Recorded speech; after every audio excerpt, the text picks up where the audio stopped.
Alléluia. Bonjour frère Serge. Rebonjour. Bonjour à tous les frères et sœurs en Christ dans le monde entier.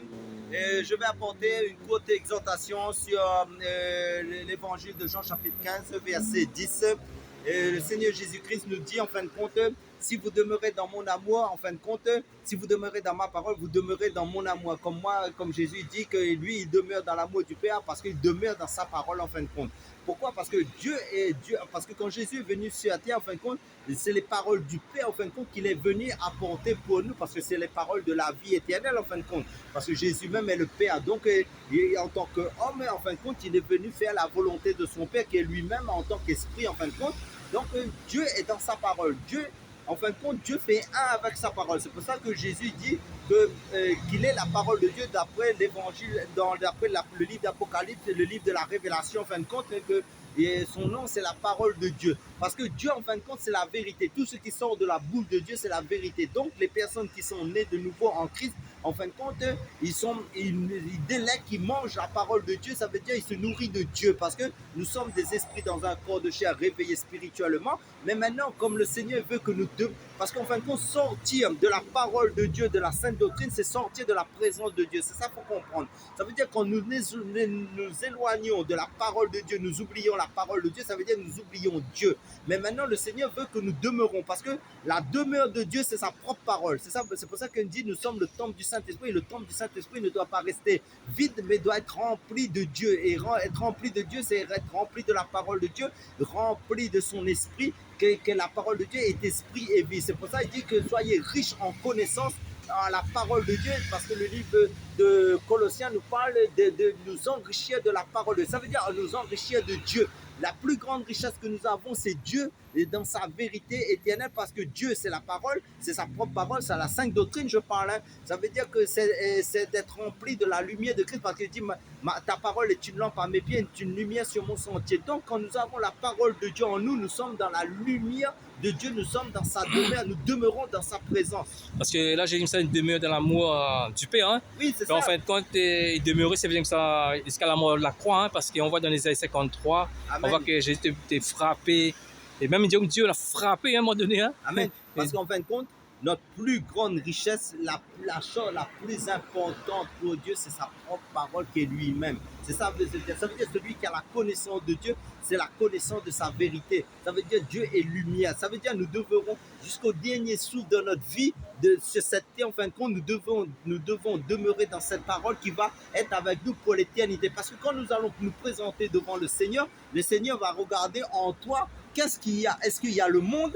Est-ce qu'il y a l'amour pour les choses du monde? Est-ce que tu avais l'amour plus pour la voiture qui va disparaître, qui est de passage, pour les choses futiles dans ce monde qui va disparaître? Mais Dieu va regarder si ton âme est remplie, ton cœur est rempli de sa parole, parce que pour rentrer dans sa présence, il faut être rempli de lui-même, qui est sa vérité, parce que Dieu s'est révélé aux hommes, et c'est Jésus-Christ qui s'est révélé en fin de compte, pour nous révéler Dieu. Là, et personne d'autre ne l'a fait à part que Jésus-Christ. Là, parce que là, Jésus nous fait montrer un exemple, hein, parce qu'il y a sur le commandement de son Père, il dit jusqu'à la mort de la croix. Amen. Après, il dit, pour nous les chrétiens, si on demeure de son amour, il dit en fin de compte, quand on demeure dans son amour, ça veut dire quoi?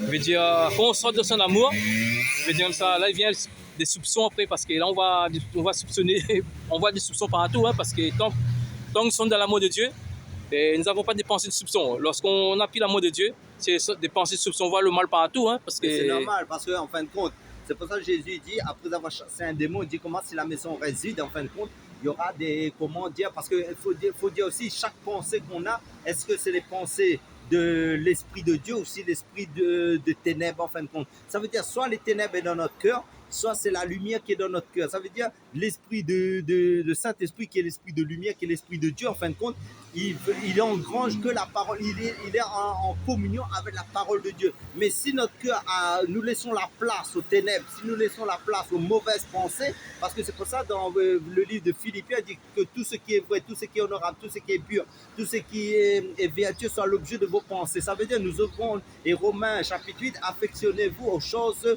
de l'esprit. Ça veut dire quoi? Affectionnez-vous à la parole de Dieu qui est Dieu lui-même, qui est amour. Parce que quand nous avons l'amour, quand nous avons la parole de Dieu dans nos cœurs, nous avons l'amour de Dieu dans nos cœurs. Et là, Dieu nous regarde vraiment si nous chérissons Dieu, comment nous chérissons, comment nous aimons Dieu. parce que nous aimons ce que lui, il aime. Ça veut dire qu'est-ce que Dieu aime? C'est sa vérité. Parce qu'il y a des types d'amour, il y a l'amour basé sur un sentiment des hommes, après il y a l'amour Amen. de Dieu. On Amen. nous dit encore une fois, lorsqu'on demeure dans l'amour de Dieu, ça veut dire que nous soupçonnons, ça peut dépenser de soupçons, hein, parce que dans Corinthiens 13 nous dit, hein, l'amour de Dieu, il n'y a pas de soupçon et n'est pas envieux. Hein.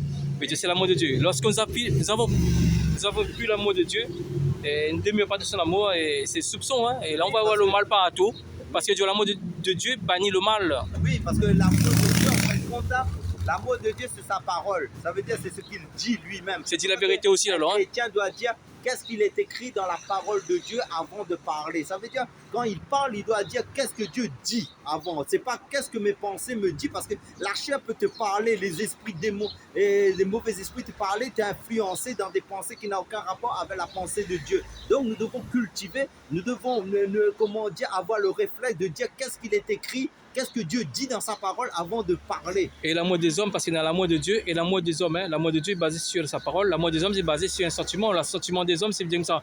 Père, tu peux tromper ta femme, mais Dieu va te pardonner parce qu'il est d'amour. Ça, c'est l'amour des hommes. Charnel. Ouais. Il y a cet amour, il y a l'amour érotique, l'amour charnel. Ça veut dire que l'amour, Dieu n'est pas un Dieu dans les sentiments, Dieu est dans sa parole. C'est ça qu'il faut comprendre, parce que la parole est esprit et vie. Ça veut dire que le Dieu, et c'est la vie, parce que Dieu, ce n'est pas le Dieu des morts, Dieu, c'est le Dieu pas des ténèbres, Dieu, c'est le Dieu de la vie. Tout est consigné dans ses écritures saintes. Donc nous devons avoir, comment dire, le langage spirituel de Dieu. Ça veut dire le langage de la parole de Dieu, non pas ce que nous pensons selon l'homme, selon la chair, parce que le Seigneur dit, mes pensées ne sont pas vos pensées, mes voix ne sont pas vos voix. Donc Dieu nous a montré le chemin qui est Jésus-Christ. Jésus-Christ nous dit bien, comme j'ai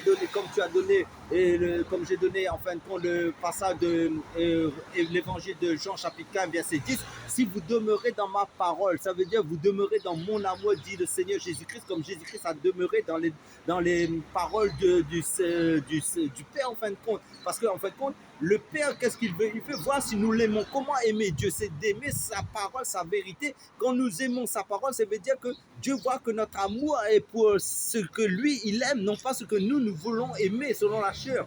Après, l'amour des hommes, c'est l'amour déguisé. C'est un faux amour. C'est un faux parce amour. Que le vrai amour, c'est vient de Dieu. Parce que en fin de compte, c'est de suivre les consignes de Dieu dans sa vérité. Ça veut dire que plus nous aimons la parole de Dieu, ça veut dire plus Dieu s'approche de nous, plus le mal s'éloigne de nous, plus nous cultivons dans nos pensées la parole de vérité, ça veut dire les saintes écritures, plus Dieu est avec nous, parce que Dieu marche avec sa vérité. Dieu ne marche pas en dehors de sa vérité. C'est pour ça qu'il faut demeurer en Dieu. Demeurer en Dieu, c'est demeurer dans sa parole et de la vivre. Après, les personnes qui n'ont pas l'amour de Dieu, hein, veut dire comme ça, ils n'ont pas expérimenté l'amour de Dieu, hein, veut dire comme ça, quand ils vont prêcher la parole, la condamnation.